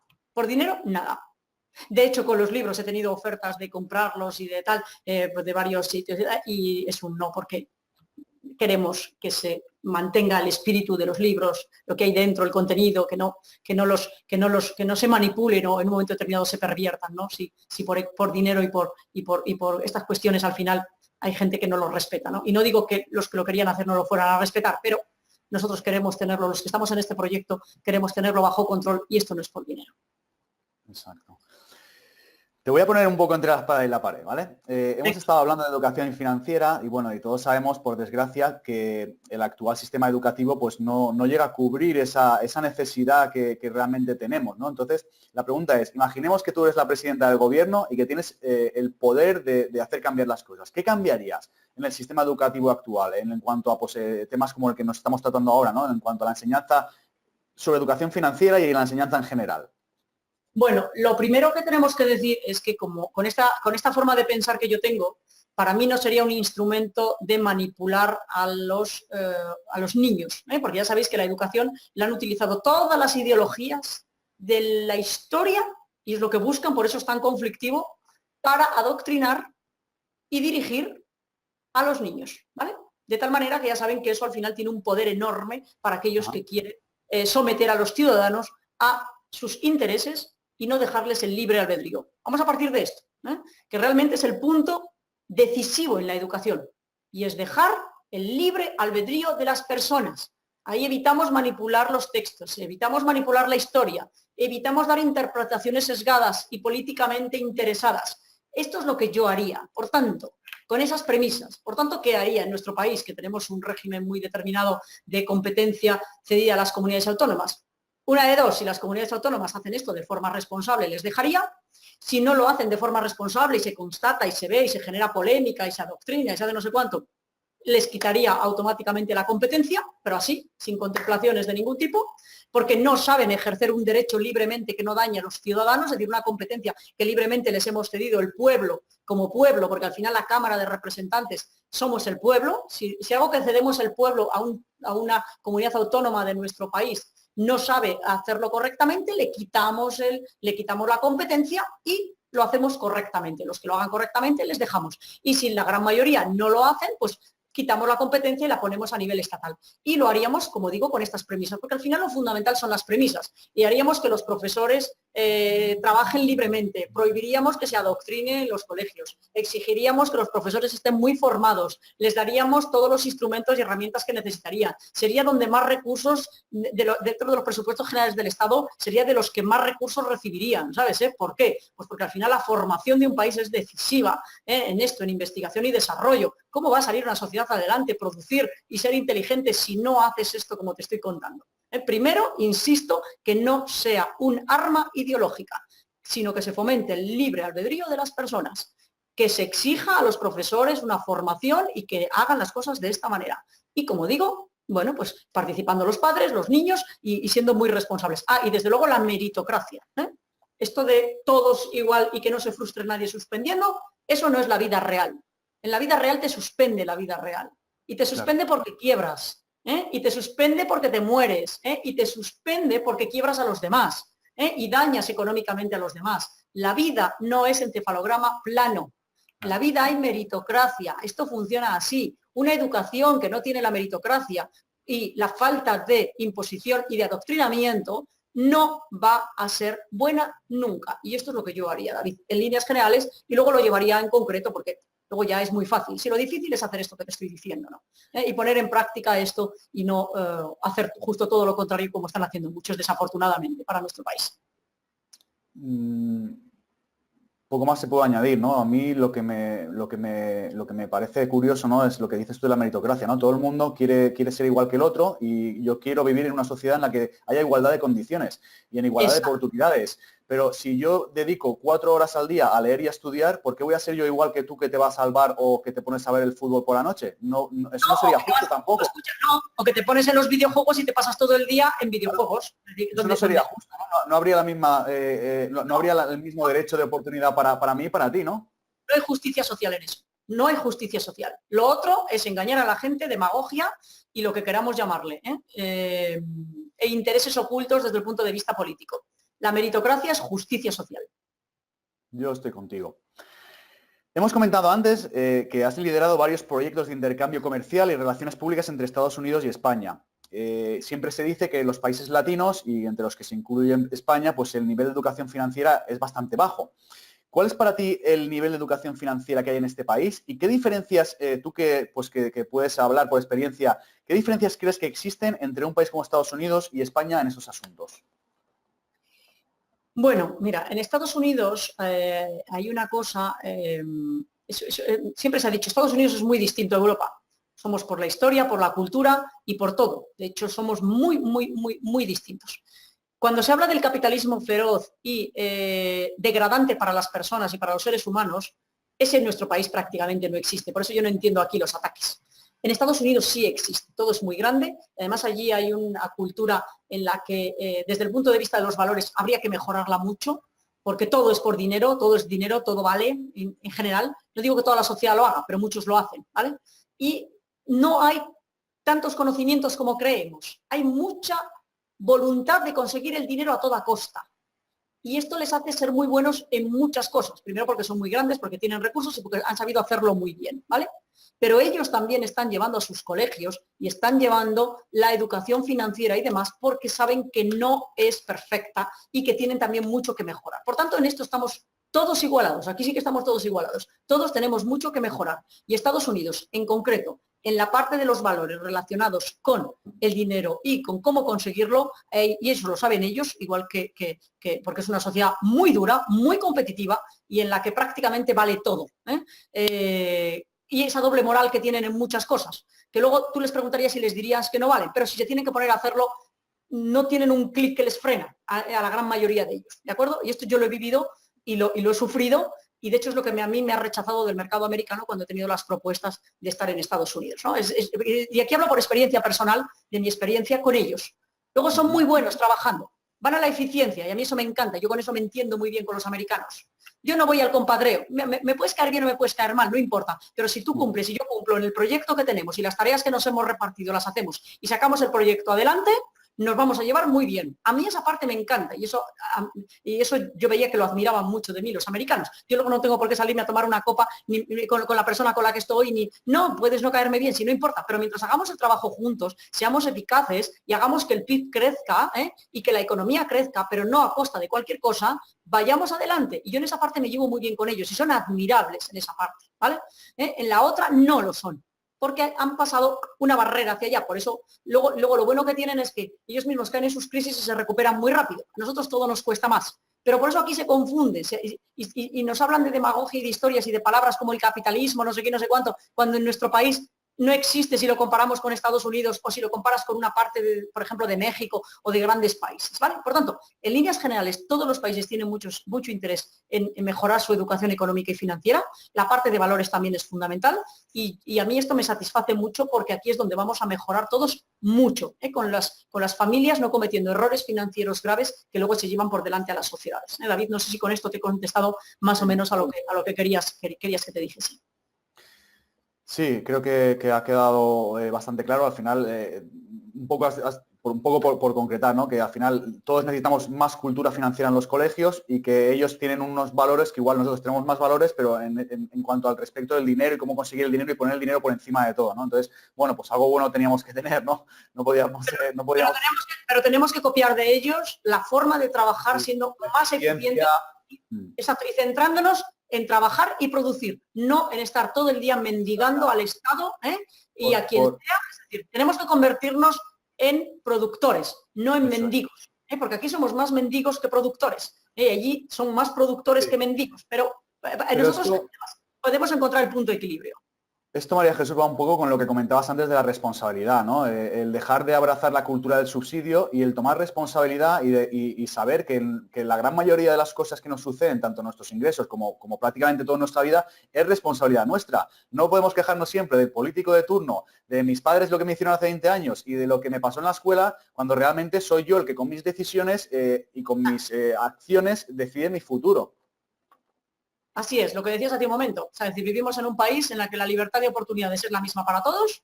A partir de ahí, cada uno se labra su futuro y no tiene por qué reprocharle nada a nadie, ni a la propia sociedad, que como digo, con mucho esfuerzo y con mucho sacrificio hemos conseguido unas leyes cada día más abiertas, cada día más justas, cada día que nos permiten a todos llegar a todos los sitios, a todos los niveles. Y esto hace muchos años no existía. Acordaos el clasismo de incluso las leyes no permitían que las personas accediesen ni a determinados puestos, ni a determinada información, todo estaba muy sesgado. Es que ya no recordamos eso, y eso fue antes de ayer, eso fue antes de ayer. Y esa sí que es una sociedad absolutamente inmanejable e injusta. La nuestra es justa, mejorable y manejable. Hagámoslo los ciudadanos porque tenemos la ley y tenemos la capacidad. Sí, la verdad, y una cosa que has dicho antes también me ha gustado mucho es lo de conservadores y progresistas. Vamos a conservar todo lo que nos ha funcionado, que va bien y por el conjunto de la sociedad y cambiemos lo que nos funciona. Eso es de ser inteligente, pero da igual que seas de izquierdas o derechas, somos todos personas. Somos personas, es sentido común. Mirad, yo me acuerdo cuando la polémica con mi primer libro de economía, me acuerdo un periodista que me preguntó, me dice, ¿este libro es de derechas o de izquierdas? Y me quedé así y digo, pues este libro es de sentido común. Y el sentido común tiene ideología. ¿El sentido común de qué ideología es? Porque para mí es de sentido común. No voy a dejar que nadie lo arrastre a ninguna ideología, porque en realidad es de los ciudadanos y del sentido común y del instinto de supervivencia para que no nos convirtamos en seres pobres, mezquinos y egoístas. Muy bien. Bueno, pues antes de terminar me gustaría hacerte una pregunta porque es interesante, ¿no? La inversión es parte de una buena gestión de la economía personal. O sea, el ahorro hoy en día por sí no te va a valer para nada si no eres capaz de por lo menos ganar por encima de la inflación, ¿no? Porque al final si no estás cada vez perdiendo poder adquisitivo. Tú como una persona que enseñas a las personas a invertir, que llevas tantos años dedicada a esto, personalmente, ¿qué tipo de inversora eres? ¿Cómo inviertes tu dinero, María Jesús? Bueno, yo soy una inversora, como os decía antes con la ideología, conservadora progresista. Es decir, Ajá. no quiero perder mi patrimonio, me cuesta mucho trabajo ganarlo, por tanto no estoy dispuesta a asumir riesgos que puedan hacer que mi patrimonio quiebre. Para eso lo que hago es elegir fondos de inversión, porque tengo el riesgo muy diversificado con muchos activos financieros. Ajá. De gestoras internacionales e independientes, muchas gestoras, elijo muchas distintas. Elijo, como digo, además me gusta la inversión directa, no me gusta todo lo nuevo, no me gustan los productos nuevos que están saliendo, que son para mí como fabricación sintética. Es decir, no me gustan los productos sintéticos. Me gusta saber que estoy comprando partes de empresas que todos los días tienen trabajadores, que todos los días tienen una cuenta de resultados. Me gusta comprar bonos de empresas o de gobiernos que existen, que sé que están ahí y que lo puedo tocar y que sé que estoy respaldada en mis finanzas por esas empresas y por esos gobiernos. A mí todo producto sintético, empaquetado, estructurado, no me gusta. Ya viste lo que pasó con Lehman Brothers. Ahí las personas pueden perder su patrimonio. Yo no voy a perder mi patrimonio. Me cuesta mucho generarlo. Por tanto, todo eso para mí no existe. No quiero nada sintético. Lo quiero real. Quiero, una vez más, la vida real y el sentido real de las cosas y vivir en el mundo real. Por eso quiero fondos de inversión, porque fiscalmente son atractivos, porque me permiten con pequeñas cantidades diversificar en muchos fondos distintos. Es como democratizar la inversión. Estoy aprovechando una vez más que se ha democratizado la inversión y que tengo acceso a todo esto para que los mejores gestores del mundo gestionen mi patrimonio. Por tanto, lo hago en fondos de inversión, en activos financieros, pues tengo una parte en renta variable, una parte en renta fija. La mayor parte, siempre tengo más una parte de renta fija que de renta variable, aunque soy de renta variable y me gusta el mundo de la renta variable para el dinero en el medio y en el largo plazo, y me gustan todos los países, me gusta India, me gusta China, me gusta todo aquello donde estén creciendo, donde nos puedan generar rentabilidad y donde yo les preste mi dinero a aquellos que lo hacen rentable para ellos y para mí. Pero riesgo de perder el patrimonio, cero. Pero esto lo hago para mí y para los clientes. Cero probabilidades de que perdamos todo el patrimonio, salvo, como les digo, que venga, pues no sé, un meteorito y acabe con el mundo y con todos los países y con todas las empresas o cualquier otra cosa de estas características donde mañana todas esas empresas grandísimas del mundo en las que estamos invirtiendo no existen, ¿no? Y así es como llevo gestionando el patrimonio personal desde más de 20 años y de hecho lo hago con los clientes porque al final esto es vocacional y yo lo que no creo para mí no lo creo para los demás y no lo recomiendo. No digo que no lo hagan, yo no lo recomiendo. Por tus palabras puedo deducir que una de las premisas que utilizas para la inversión es la diversificación, ¿no? Claro, por eso te decía, diversificación de gestoras, diversificación de activos. Me gusta además mucho los mixtos flexibles. ¿Por qué? Para dejar al gestor que creo en su talento, y si no creo en su talento, no lo tengo en mi equipo que me gestiona mi patrimonio, quiero que vaya eligiendo los activos que más le gustan en el mercado en cada momento, ¿sabes? Entonces, luego son carteras muy activas. En función de en qué momento del mercado estamos, veo si tengo más fondos pues de renta fija, mixtos o variables, pero de todo dentro de la enorme diversificación de activos y de gestoras. Pero para mí es importante que las gestoras sean independientes. Es decir, las gestoras que dependen de bancos, sobre todo los de nuestro país, donde está todo tan comprimido y todo tan interconectado y donde no priman los intereses del inversor en líneas generales al 100%, a mí eso no me interesa. Quiero que a los gestores a los que pago piensen 100% en mi patrimonio, no en otros intereses ocultos que tienen alrededor. Y eso solo lo consigo con las gestoras internacionales y con las nacionales independientes, que como dice el otro, solo viven de esto y yo quiero que solo viva de esto, porque eso es lo que me va a dejar a mí más tranquila de que van a poner todo su talento y todo su esfuerzo en que mi patrimonio sea lo más rentable posible. Bueno, pues se puede decir más alto, pero no más claro. Bueno, pues creo que ha llegado el momento que nos cuentes un poquito de ese proyecto tan bonito, ¿no? Y ese proyecto que al final que yo creo que es tu proyecto de vida, ¿no? Y es la fundación que lleva tu nombre. Cuéntanos, ¿cómo llegas una persona como tú de decir, voy a montar una fundación? ¿Cuál es el objetivo? ¿Qué estáis persiguiendo con esto? Cuéntanos, porque me parece súper interesante y un punto a resaltar en esa entrevista, ¿no? Pues mira, cuando en el año 2012 hicimos mi primer libro de economía con un equipo magnífico, con mi editora y con mis ilustradores, que es un libro hecho por un equipo de verdad absolutamente extraordinario. Ya de por sí cuando lo presentamos en la bolsa en el 2013, quiero recordar, se decía, este no es un libro encargado, nadie nos ha encargado esto, nadie. Nosotros no nos ha pagado a alguien para decir, haced esto, que va a ser muy rentable y encima vamos a ayudar. No. Eso fue iniciativa mía, como os dije antes, de una idea cuando vi esa colección de libros y dije, hagámoslo. Nos pusimos a trabajar y salió ese. Ya tuvo mucho éxito en la presentación y se vendieron muchos en operaciones especiales y además mi primer libro de economía está en 7 idiomas, está hasta en holandés, con esto os lo digo todo, porque las gestoras internacionales, muchas de ellas para sus clientes los han estado regalando por el mundo, ¿vale? Bien.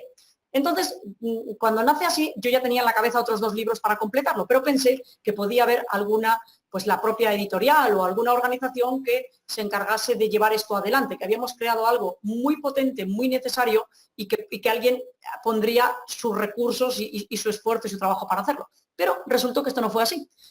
Por mucho que yo me ofrecía y por mucho que tal, no, yo creo que estaba poco maduro todo. Y por tanto no, y providencialmente nadie lo siguió adelante. La editorial quebró, desafortunadamente, con la crisis de 2008 y la cantidad de empresas que quebraron. Everest como editorial quebró, una editorial que además estaba mucho en los colegios y que hacía muchos libros educativos y demás. Y la editora que trabajaba en Everest, mi editora de los libros, se vino conmigo. Y entonces, cuando se vino conmigo es, oye, esto creemos en ello, podemos sacarlo adelante, tenemos 2 libros todavía por editar y entonces me dice ella, María Jesús, hay que darle una forma jurídica a esto. Y digo, forma jurídica, vale, pues hagamos una fundación, porque como yo tenía claro que para mí esto no es por dinero y yo no quiero ganar dinero con todo esto, quiero que sea altruista, pues digo, fenomenal, una fundación que no tiene ánimo de lucro, cedo de forma gratuita los derechos de los libros a la fundación y vamos a trabajar desde la fundación y sacar adelante el proyecto desde la fundación. Esto pasó en el año 2017, que creamos la fundación en el 17, si os dais cuenta, antes de ayer, editamos el resto de libros.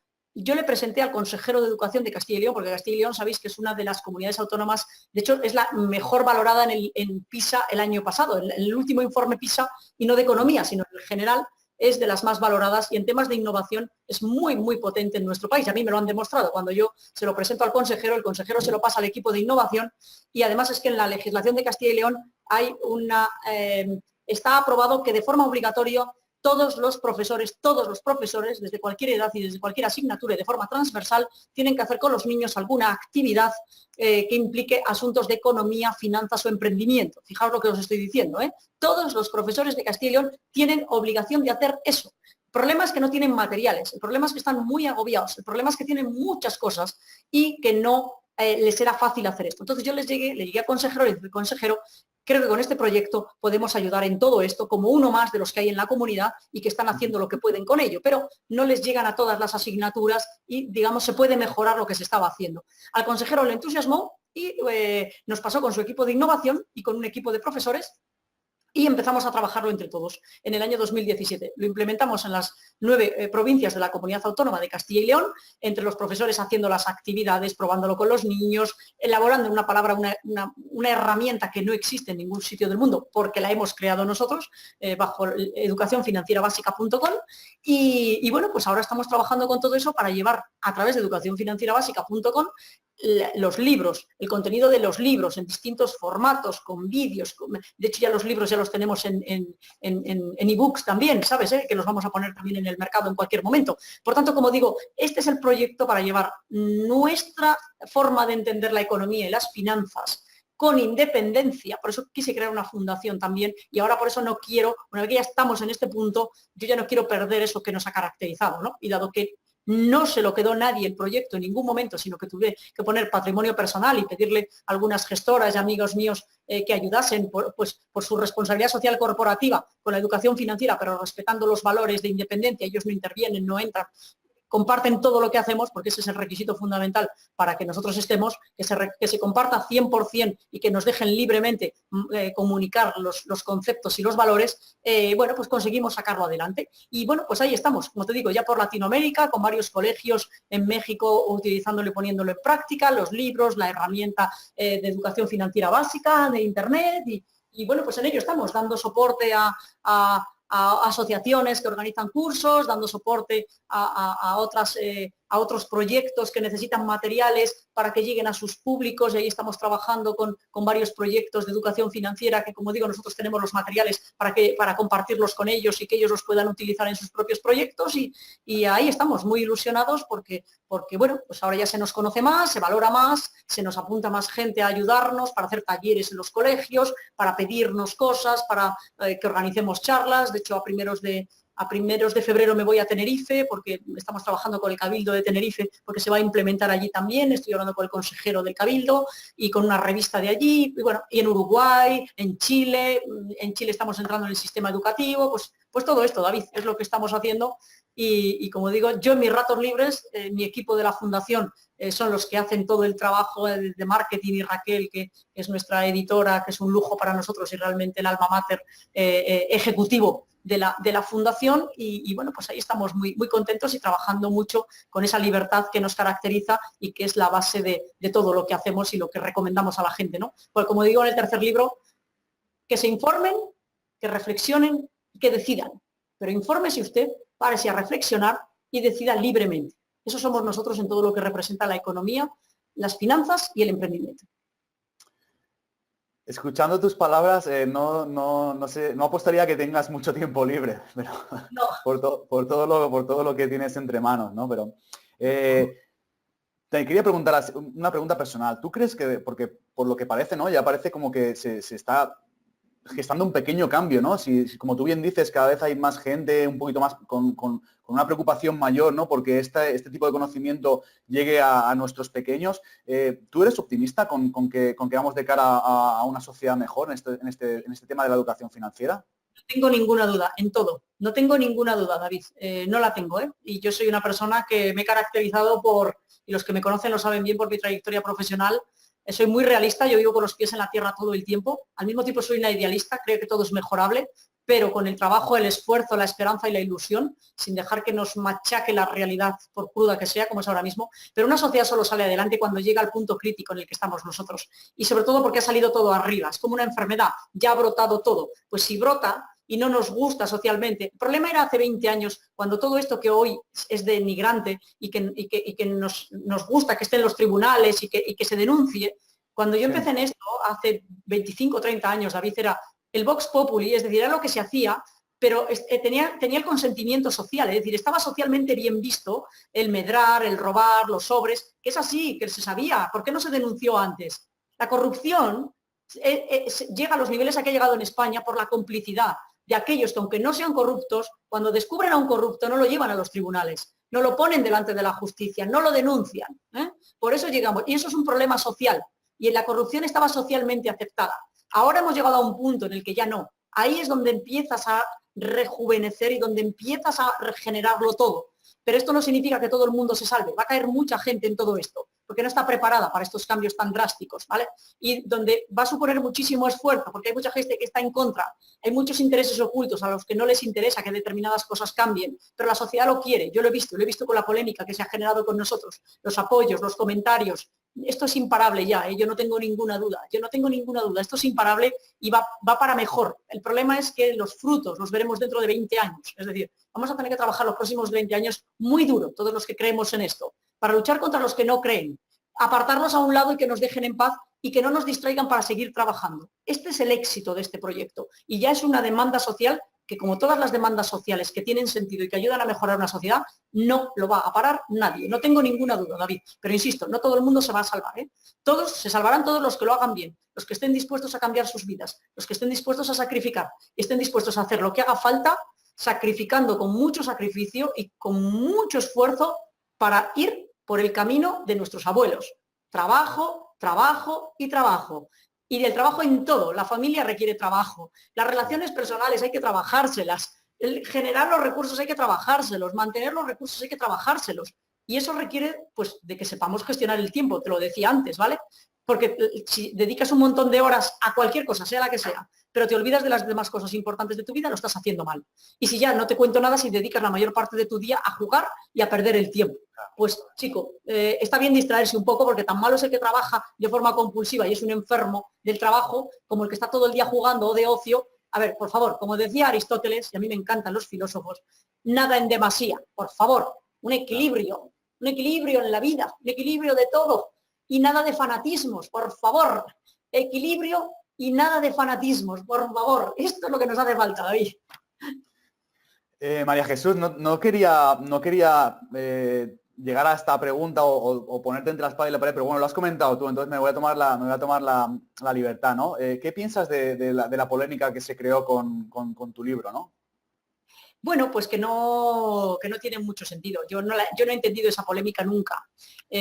¿Por qué? Porque es un libro bien intencionado, que aquellos que lo conocen y lo ven saben que no es un libro polémico. La pregunta es por qué un libro que no es polémico ha generado la polémica. Y entonces ahí hay más preguntas que respuestas, sobre todo para los demás, porque yo he creado un libro que no es polémico, solo hay que analizarlo, mirar los valores. Tú lo ves y es sentido común, vuelvo a lo de antes. La vida funciona así.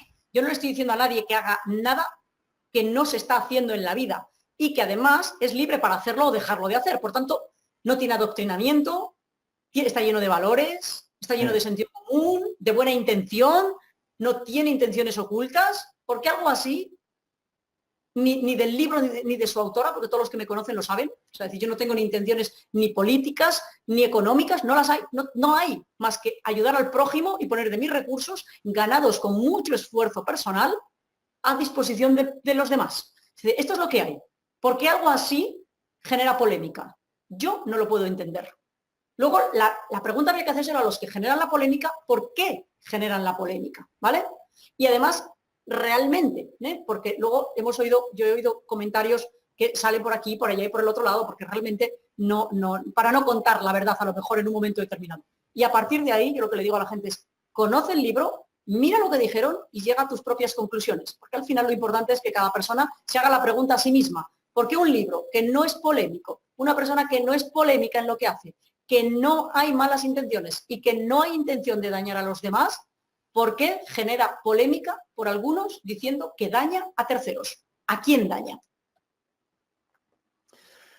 Bueno, vamos a dejar la pregunta y vamos a invitar a todos los oyentes, a los que nos están compartiendo con nosotros esta entrevista, a lo que tú has dicho, ¿no? Si queréis opinar, pues lo mejor es que compréis el libro, lo leáis, lo estudiéis y luego pues cada uno que se forme su opinión y buena o mala será la opinión de cada uno, simplemente eso.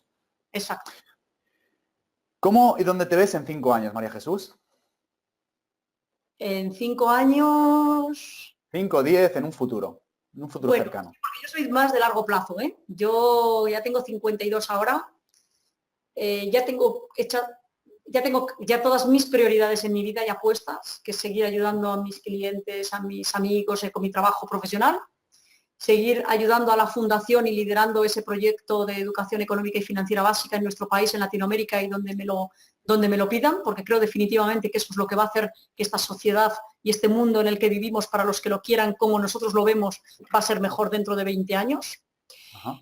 Y a nivel personal me veo dando el relevo generacional a todos en estas dos cosas. Es decir, me veo dando el relevo generacional a los profesionales que llegan y llegarán detrás de mí, por eso ayudo a los jóvenes, tanto de mi familia como de los colegios, para que ellos sean muy buenos profesionales, que todo lo que yo les pueda enseñar y que a ellos les sirva, que lo cojan para ellos y lo adapten a su personalidad. Y por tanto me veo atendiendo a los clientes como ahora, me veo en nuestra oficina de México ayudando a nuestra oficina de México, además de la que tenemos aquí, me veo llevando la educación financiera por el mundo y disfrutando de cumplir años y de sentirme satisfecha con mi vida, que como digo, me gusta cuando me miro en el espejo reconocer 3 cosas. Una, que mantengo la libertad, es decir, que he conseguido mi libertad personal de todo tipo, ¿no?